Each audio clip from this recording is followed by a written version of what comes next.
ભરૂચથી સમાચાર સાંસદ મનસુખ વસાવાએ આપ્યું છે ચોંકાવનારું નિવેદન। તેમણે કહ્યું કે સ્થાનિક સ્વરાજ્યની ચૂંટણીમાં ભાજપ જ ભાજપને હરાવશે। પાર્ટીએ જ બનાવેલા નિવેદન પાર્ટીને હરાવશે।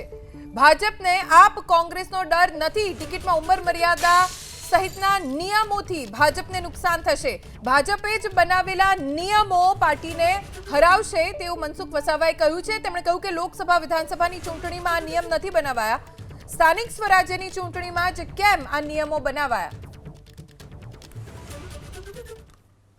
સ્થાનિક સ્વરાજની ચૂંટણીમાં આમ તો સરકારમાં કરેલા કામોના આધારે લોકો ભાજપને મત આપશે, પરંતુ આ વખતે અમને ડર આમ આદમી પાર્ટી કે કોંગ્રેસનો નથી। પાર્ટીની અંદર ટિકિટ આપવા માટે કેટલાક નિયમો બનાવ્યા છે। એ નિયમો પાર્ટી નુકસાન કરશે। દાખલા તરીકે 60 વર્ષથી ઉંમરવાળાની ટિકિટ નહીં આપવાની, 3 ટર્મ વાળાની ટિકિટ નહીં આપવાની, કોઈ પરિવારવાદમાં હોય એમની ટિકિટ નહીં આપવાની, પોતાના ક્ષેત્ર સિવાય બીજા ક્ષેત્રમાં ચૂંટણી લડવા માટે મંજૂરી નહીં આપવાની। આ બધા જે પાર્ટીએ જે નિયમો બનાવ્યા છે એના કારણે કાર્યકર્તાઓ સખત નારાજ છે। તો આના કારણે અમને ડર આમ આદમી પાર્ટી કે કોંગ્રેસનો નથી, પણ પાર્ટીએ જે સખત કડક નિયમો બનાવ્યા છે એના કારણે ભયંકર નુકસાન થવાનું છે। તો મારે ત્યાં સુધી કેવું છે કે વિધાનસભાને કે લોકસભામાં આ નિયમો નથી, તો પછી નાના કાર્યકર્તા માટે તાલુકા પંચાયતની ચૂંટણી લડતો હોય, જિલ્લા પંચાયતની ચૂંટણી લડતો હોય કે નગરપાલિકાની ચૂંટણી લડતો હોય, એવા નાના કાર્યકર્તા માટે આવા નિયમો શું જરૂર છે? આજે જે કાર્યકર્તાઓ કોઈ બોલી નથી શકતા, ગુજરાતભરમાંથી ઘણા બધા કાર્યકર્તાઓ ક્યાંક ને ક્યાંક મળે છે, તો પાર્ટીએ વધુ પડતા જે કડક નિયમો બનાવ્યા એનાથી સખત નારાજ છે। ચોક્કસ માનું છું પાર્ટી શિસ્તબદ્ધ પાર્ટી છે અને હોવું પણ જોઈએ। રાષ્ટ્રવાદી પાર્ટી છે, સરકાર પારદર્શક વહીવટ આપી રહી છે, સરકારની ખૂબ સારી યોજના છે, પણ આ યોજના લોકો સુધી પહોંચાડવા માટે જે કાર્યકર્તાએ જે સખત મહેનત કરી છે એની જે અવગણના થાય તો એના કારણે કાર્યકર્તા નારાજ થવાનો છે। કોંગ્રેસના નેતા હેમાંગભાઈ રાવલ અત્યારે આપણી સાથે જોડાઈ ગયા છે। હેમાંગભાઈ, મનસુખ વસાવાની આખી વાત તમે સાંભળી। બે વાત સ્પષ્ટ થાય છે। એક તો જે એમણે સીધું કહ્યું કે પાર્ટીના નિયમો જ પાર્ટીને હરાવશે, અને બીજું કે કોંગ્રેસ આપને કદાચ પાર્ટી સક્ષમ સમજતી નથી એટલે એનો તો ખતરો નથી જ, પણ પાર્ટીના નિયમોને લઈને મનસુખભાઈએ જે વાત કરી, આપની શું પ્રતિક્રિયા? સૌપ્રથમ તો મનસુખભાઈએ જે કીધું કે ભાજપ જ ભાજપને હરાવશે, તો હું એમ કહીશ કે ભાજપ ભાજપને નહીં, પરંતુ ભાજપને ભાજપના પાપો જ હરાવવાના છે આ વખતે। એ પ્રમાણે ભ્રષ્ટાચાર અવિરત થઈ રહ્યો છે। તમે જુઓ, મનસુખભાઈ વસાવાના આદિવાસી ક્ષેત્ર હોય એની અંદર મનરેગાનો હોય, નલ સે જલનો ભ્રષ્ટાચાર હોય, અવિરત ભ્રષ્ટાચાર થઈ રહ્યો છે। આજે જ ઝાલોદના ભારતીય જનતા પક્ષના સક્રિય સભ્ય અને મહામંત્રી જે છે મહેશભાઈ કુબાભાઈ મછાર, એ જિલ્લા પંચાયતના ચાલુ સભ્ય છે, એ આજે કોંગ્રેસ પક્ષમાં જોડાયા। એવા જ સરપંચો વીરજીભાઈ, જયંતિભાઈ અંડ છે, વીરજીભાઈ છે, મોહનભાઈ ડાભી છે। એટલે આજની જે પરિસ્થિતિ છે એમાં 100% મને લાગે છે કે મનસુખભાઈને અત્યારે એમના વિસ્તારની અંદર હારની બીક પેસી ગઈ છે, અને આ બીક જે છે એ માત્ર મનસુખભાઈને નહીં, સમગ્ર ગુજરાતના ધારાસભ્યો અને સમગ્ર ગુજરાતના સંસદ સભ્યોને અત્યારે જે બીક છે, અને એ બીક હોવી જોઈએ। લોકશાહીની અંદર, સશક્ત લોકશાહીની અંદર હારવાની બીક હોવી જોઈએ, અને એ હારવાની બીકના કારણે અત્યારે વાત કરી રહ્યા છે। અને બીજી એક વાત પણ અહીંથી સાબિત થાય છે કે ભારતીય જનતા પાર્ટીના અત્યારના પ્રમુખ જે જગદીશભાઈ વિશ્વકર્મા છે એ પણ ફેલ રહ્યા હોય એવું આના ઉપરથી દેખાઈ રહ્યું છે, કારણ કે એમની પાર્ટીનું અંગત વાત છે, પરંતુ એમના પક્ષની અંદર પણ અત્યારે જે પ્રમાણે મનસુખભાઈએ વાત કરી એ પ્રમાણે પક્ષની અંદર પણ અત્યારે એમના વિરુદ્ધનું વાતાવરણ ઉત્પન્ન થઈ રહ્યું હોય એવું અત્યારે સ્પષ્ટ દેખાઈ રહ્યું છે। જી હેમાંગભાઈ, આભાર એબીપી અસ્મિતા સાથે વાત કરવા માટે। ગુજરાત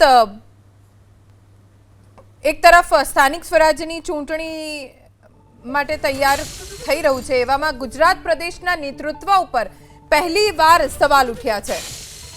ચૂંટણી સમિતિના નિર્ણયને લઈને ભાજપના જ સાંસદે સવાલ ઉઠાવ્યા। ટિકિટ ફાળવવાના નિયમોને લઈને ભાજપ સાંસદ વસાવાએ સવાલ ઉઠાવ્યા। ચૂંટણી સમિતિના નિયમોના કારણે જ ભાજપ હારવાની આશંકા વ્યક્ત કરી. 3 ટર્મ કે તેથી વધુને ટિકિટ ફાળવાઈ હોય તેને ટિકિટ ફાળવવા સામે વિરોધ છે. જાહેરમાં મનસુખ વસાવાએ પાર્ટીના નિયમો સામે આક્રોશ વ્યક્ત કર્યો છે. ગુજરાત પ્રદેશ ભાજપના નેતૃત્વ ઉપર પહેલીવાર સવાલ ઉઠાવ્યા છે મનસુખ વસાવાએ. મનસુખભાઈએ શું કહ્યું એ સાંભળીશું.